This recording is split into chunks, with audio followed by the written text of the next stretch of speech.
welcome to Compiègne for the start of Paris-Roubaix, the hell of the north. This morning, the peloton is setting off on a 257-kilometer ride that will take the strongest and the bravest to the mythical Roubaix Velodrome.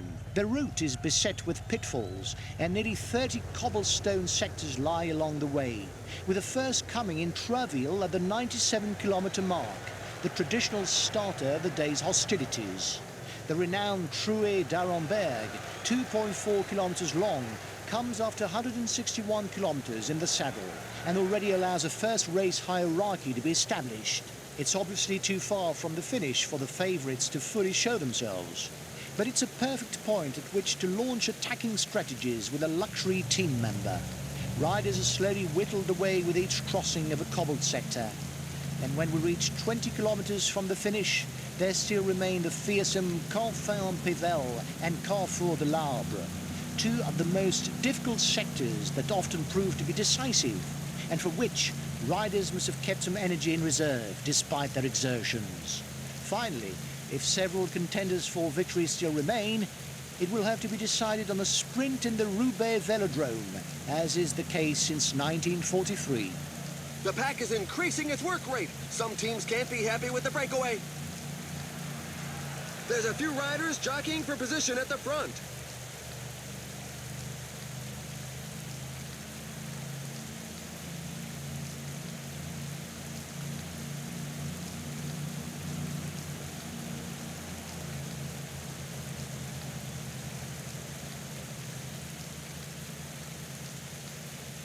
The current pace is a bit too docile for some riders who are looking to create a breakaway.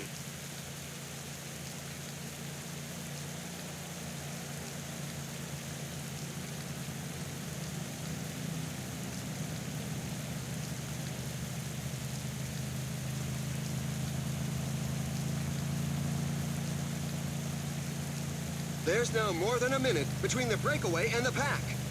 A couple of teams have set themselves up as pacemakers for the pack. They obviously don't have anybody in the breakaway group.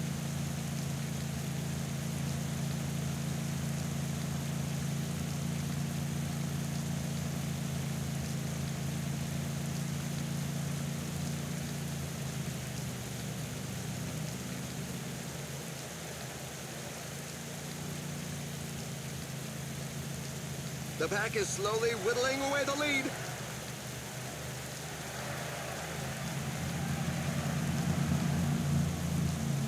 The breakaway is not to everybody's liking. The peloton has significantly increased its speed.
Another race will now begin as we're getting close to Troisville, the first cobbled section.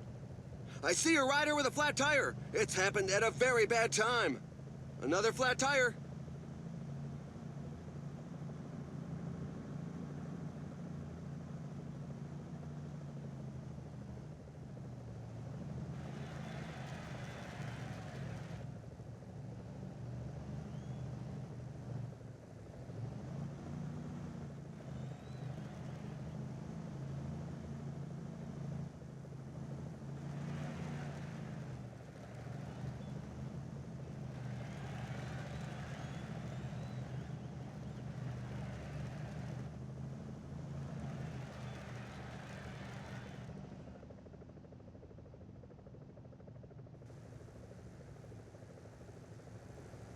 Only a few riders are capable of following the very fast pace up front.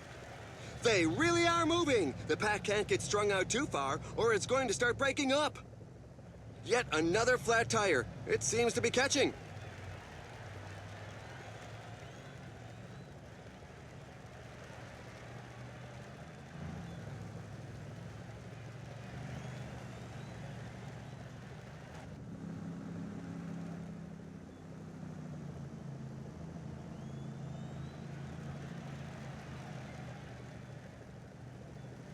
The Entente in the escape group is far from cordial. There are a couple of riders who want to go it alone.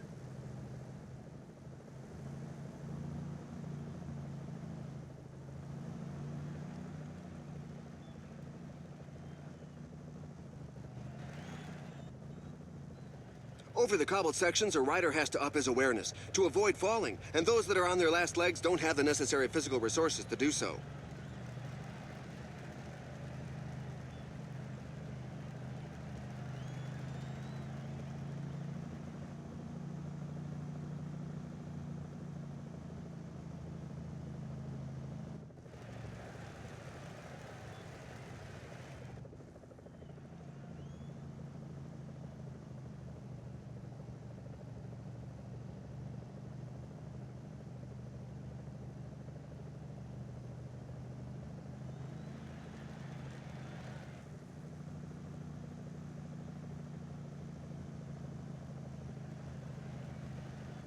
Some team managers mustn't appreciate the fact that there is a breakaway, given that the pack has increased its speed.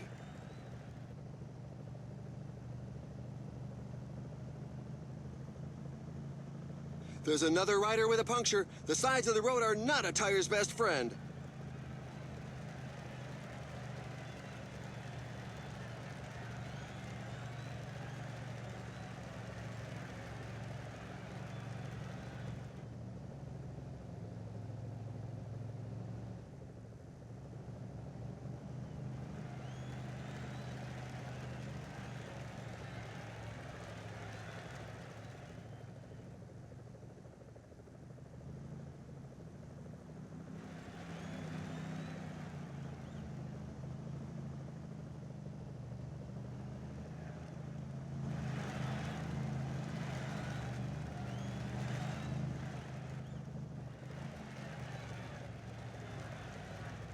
It's survival of the fittest, and evolution doesn't seem to favor those in the rear. There's a growing list of riders left behind. That's another rider with a flat tire. The road is really treacherous. There's a collective fall with several riders on the ground. We can only hope that they all get back up. Counterattack by Rolands.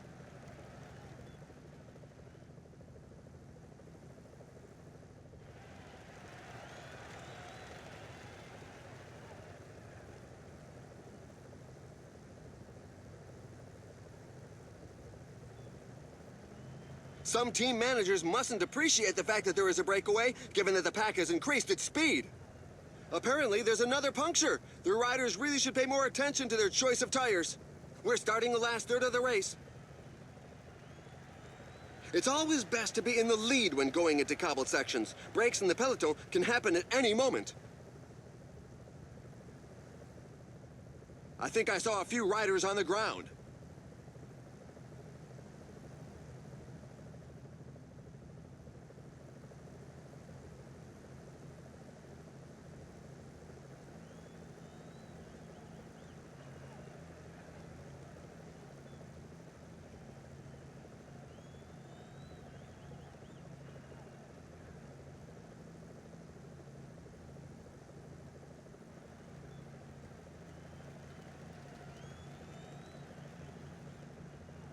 Counterattack by Deboucherer.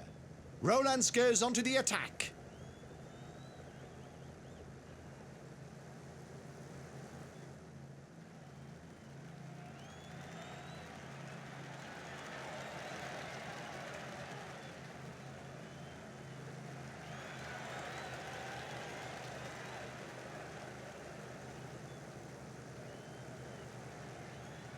It's an attack!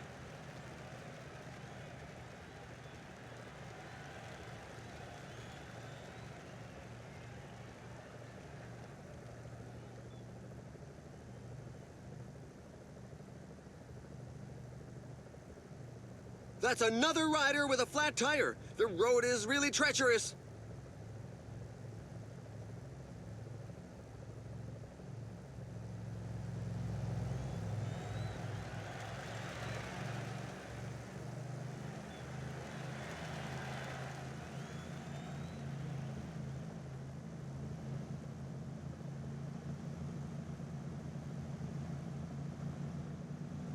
The riders have to have their wits about them on this dangerous section. You never know what's going to happen on cobblestones. Yet another flat tire. It seems to be catching.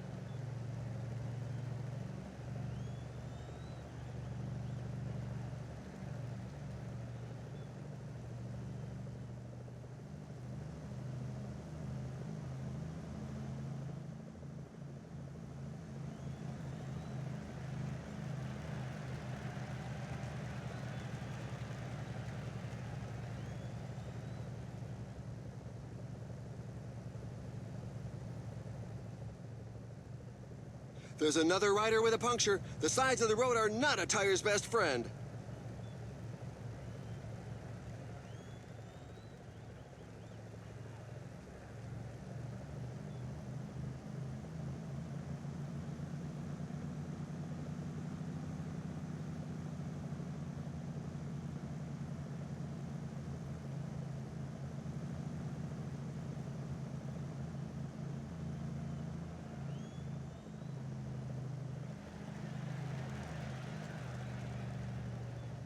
Apparently, there's another puncture. The riders really should pay more attention to their choice of tires.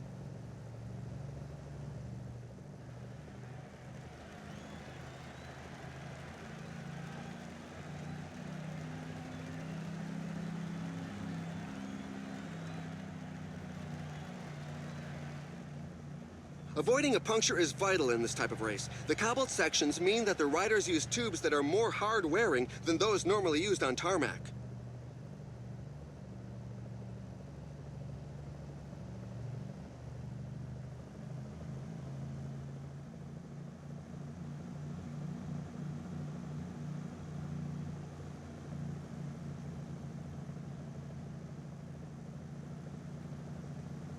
Watch out! A team leader is falling behind!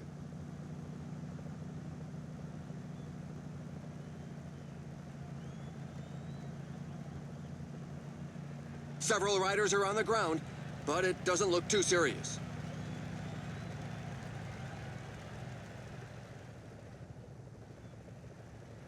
Counter-attack by Oliver Nason.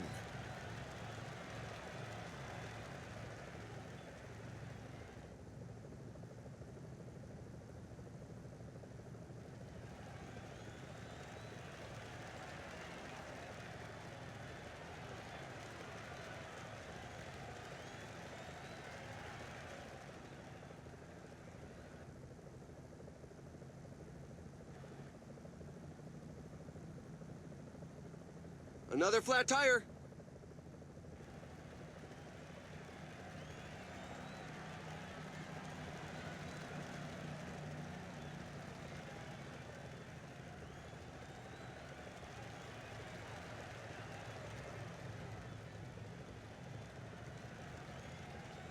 Acceleration by Peter Sagan. Counter-attack by Oliver Nason.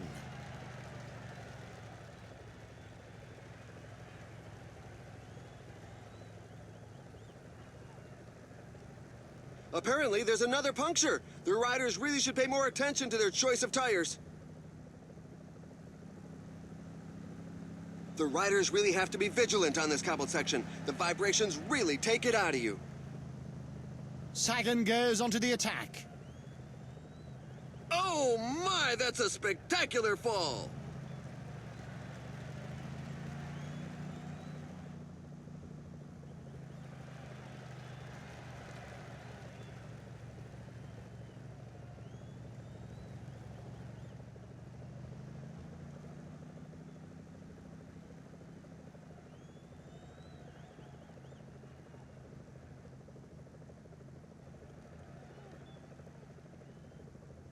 There's another rider with a puncture. The sides of the road are not a tire's best friend.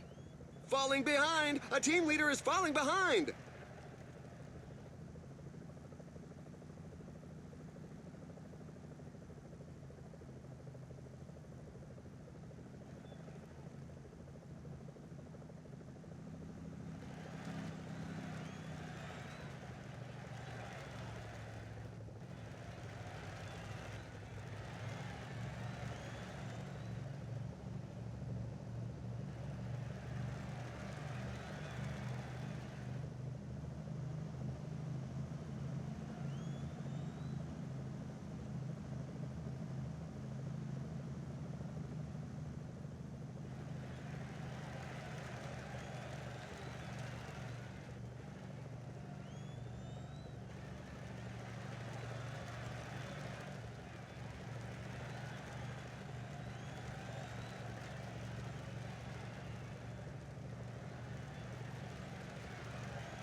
Only 15 kilometers left. Another flat tire.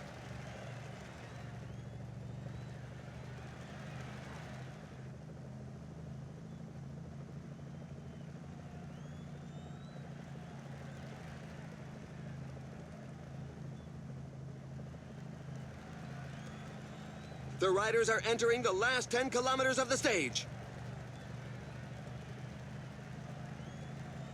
Some riders try to use the verge to avoid the cobbles, but it's at the risk of getting a flat tire. Yet another flat tire. It seems to be catching.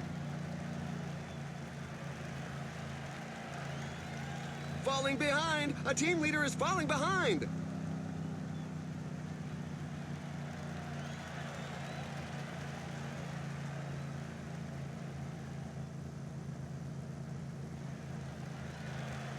We're into the last 5 kilometers.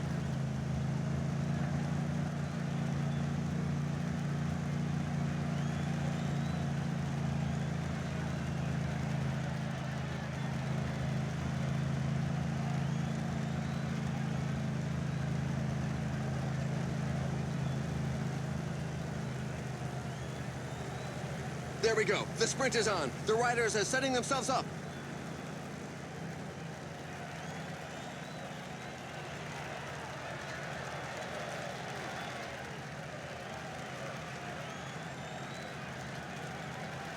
Victory for Alexander Kristoff. The riders bringing up their rear have made it through sheer willpower. This stage was a real strength sapper.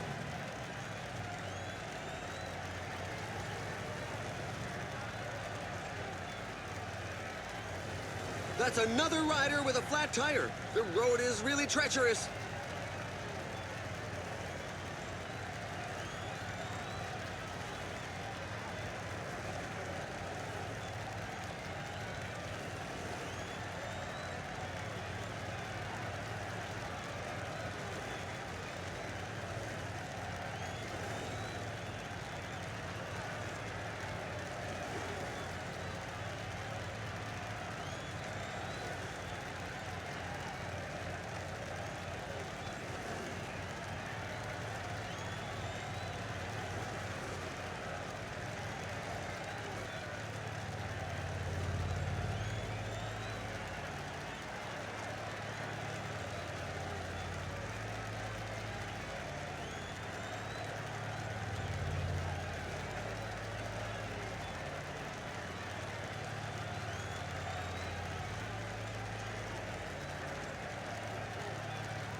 And here are a few of the key moments.